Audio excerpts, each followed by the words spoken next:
All right, let's talk about solid.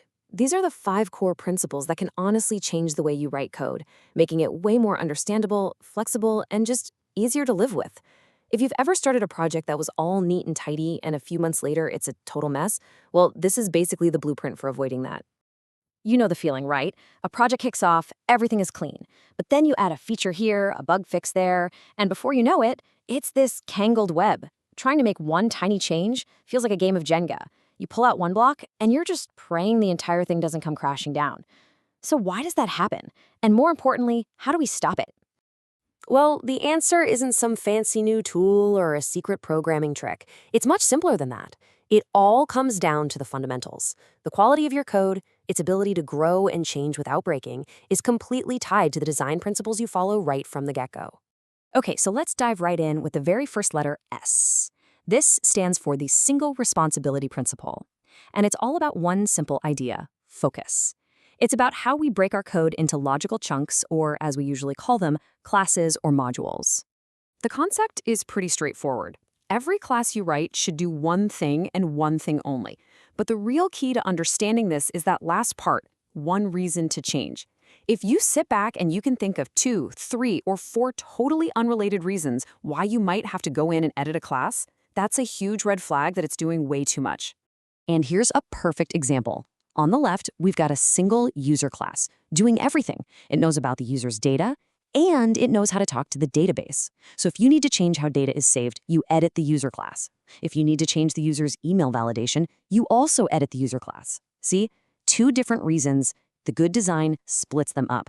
Now one class holds the data and another one handles the database stuff. It's so much cleaner and it stops those classic, I just changed one thing and broke something else nightmares. Okay, next up is the O, which stands for the open-closed principle. This one really builds on that idea of making our code stable and safe to change. Now that sounds like a total contradiction, doesn't it?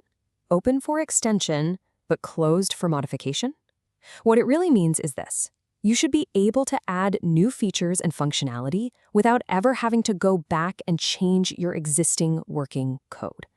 You build on top of what's already there. You don't crack it open and risk breaking something that was perfectly fine.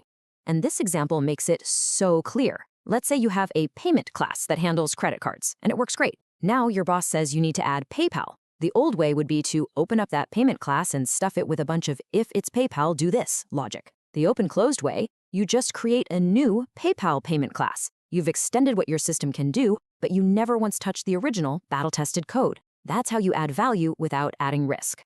All right. Let's tackle the L. This is for the Liskov substitution principle.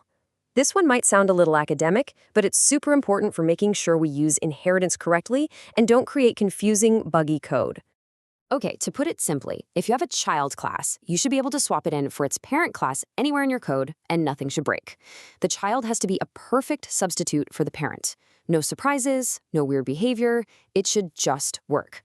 And this is the textbook example of what happens when you get this wrong. We all agree a penguin is a type of bird. But let's say your bird class has a fly method. If your code expects that any bird object can fly, and you suddenly give it a penguin object, boom, it breaks. The penguin can't live up to the promise or the contract of its parent. And that's the absolute key takeaway here. This principle isn't just about what a thing is, it's about what it does. It's about behavior. A subclass has to behave in a way that's consistent with its parent. If it doesn't, your whole inheritance structure is flawed, and you're just setting yourself up for bugs down the line. And that brings us to the grand finale, I and D. These last 2 principles are all about managing how the different pieces of our code are connected to each other. They're all about creating flexible systems that aren't a tangled mess of dependencies.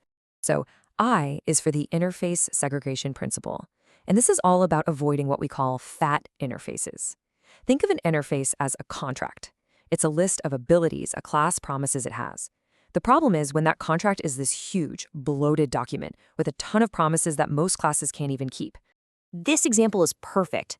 Imagine a giant machine interface that includes methods for printing, scanning, and faxing.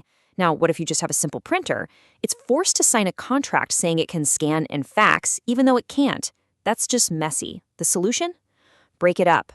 Create smaller, specific interfaces, one for printing, one for scanning. That way, a class only has to promise what it can actually deliver. And finally, D for dependency inversion. Now, this one sounds complex, but it basically flips our usual way of thinking on its head. The idea is that your important high-level business logic shouldn't depend on nitty-gritty, low-level details. Instead, both should depend on a neutral third party, an abstraction like an interface. Let's make this real. Your app's main logic shouldn't care if it's using a MySQL database or a PostgreSQL database. It should just know it's talking to something that acts like a database. By making it depend on a generic database interface, you've inverted the dependency. And what's the magic in that?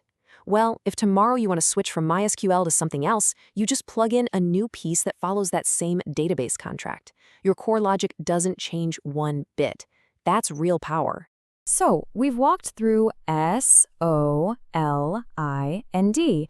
I know it can feel like a lot of abstract rules, but let's tie it all together. At the end of the day, why should you care? Why bother with all this? Because the payoff is massive. This is how you stop playing that game of Jenga with your code. Your code becomes easier for you and your teammates to understand. It becomes 1,000 times easier to test. You can reuse components. And when you're working on big, complex projects, this is what keeps everything from falling into a chaos. And really, it just boils down to these 5 simple, connected ideas. Each one builds on the others to help you create software that's built to last. The bottom line is this. Solid isn't about some academic ideal of perfect code. It's about being a professional. It's a set of strategies for managing complexity and building software that can adapt and grow with new challenges instead of crumbling under them. So that leaves me with one final question for you. Think about the project you're working on right now. Which one of these 5 principles really jumps out at you? Which one could you start applying, even in a small way, to bring just a little more order to the chaos? Thanks for joining me.